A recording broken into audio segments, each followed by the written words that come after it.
It's January 10th or 11th, 1815, in Glasgow, Scotland. Helen MacDonald has just given birth to her third child, John Alexander MacDonald. When MacDonald was just 5 years old, his family would immigrate to Kingston in Upper Canada, North America. His father, who had been an unsuccessful merchant back home in Scotland, opened up a series of businesses in Kingston and nearby counties, enough to afford to send John to a private school. Early on, John began a career in law. At 15 years old, he was already an apprentice to a Kingston lawyer. At 17, he managed his own legal office, and at 19, he opened up his own legal office. Man, does that make me feel underaccomplished. Around that time, the rebellion in Upper Canada was taking place as border raids from America. After taking part in an attack against the rebels, he made headlines for defending rebels in court. Not long after this, with his law career in full swing, he entered politics. He started at the municipal level, serving as the alderman in Kingston. Right after this, he was elected to the legislature of the new British province of Canada at 29 years old, where he took on a leading role in conservative politics. Conservative politics at the time was very loyal to the British monarchy and the Church of England, and preferred not to embrace change. He helped form a party he called the Liberal Conservative Party, uniting the already aligned Conservatives and Upper Canada Reformers. After he became Attorney General of the Province of Canada, he became Premier of the province until 1864. During his joint premiership, he faced growing opposition from Canada West to remaining in a province with Canada East. After the Act of Union in 1841, these two colonies, French-speaking and English-speaking, originally French and originally English colonies, had been joined under one parliament under the monarchy.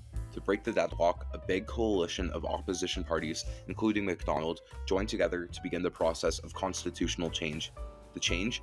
Creating a new Dominion of Canada, involving the province of Canada and the colonies of Nova Scotia and New Brunswick. These four provinces would all have their own legislatures with their own powers independent of the federal government, but still operating underneath one central government. The idea was that a federation would be the compromise between the religious, cultural, and regional differences among these colonies. MacDonald was a key architect of the final Confederation deal, which was sent to and approved by the British Parliament in the form of the British North America Act in 1867, which took effect on June 1st of that year. Canada's first federal election under the new Confederation took place from August 7th until September 20th, 1867. MacDonald's Liberal Conservative Party won a majority in the House of Commons, defeating the Liberal Party and a group of anti-Confederation MPs.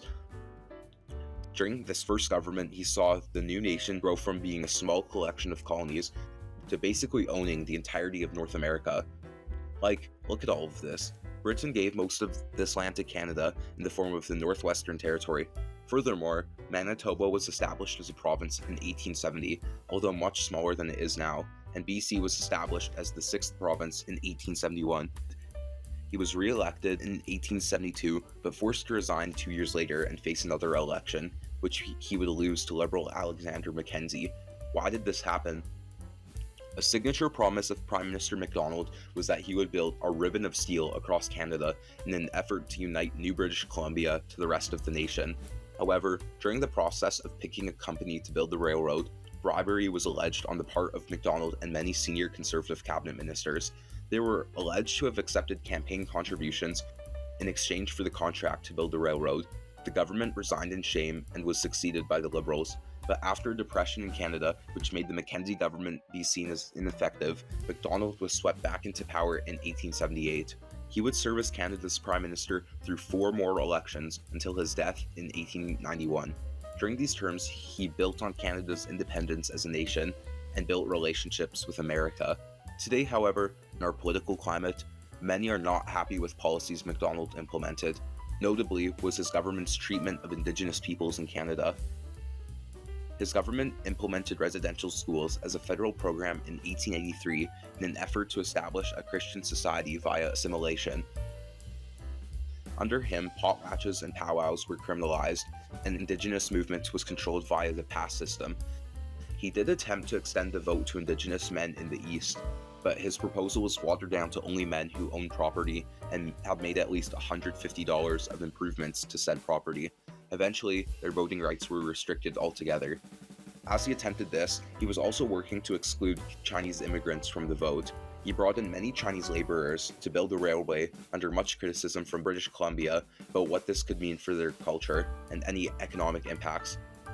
But MacDonald was quoted as saying, "It is simply a question of alternatives. Either you must have this labor, or you can't have a railway." It was as this was happening that they were being paid less than white laborers that they were excluded from the vote. Overall, historical opinions of MacDonald are mixed. He faces much scrutiny for his policies toward Indigenous and Chinese peoples, but he's also praised for being an integral part of the foundation of the nation we call Canada. What do you think? Do you have a positive or negative view of John A. MacDonald? Let me know in the comments.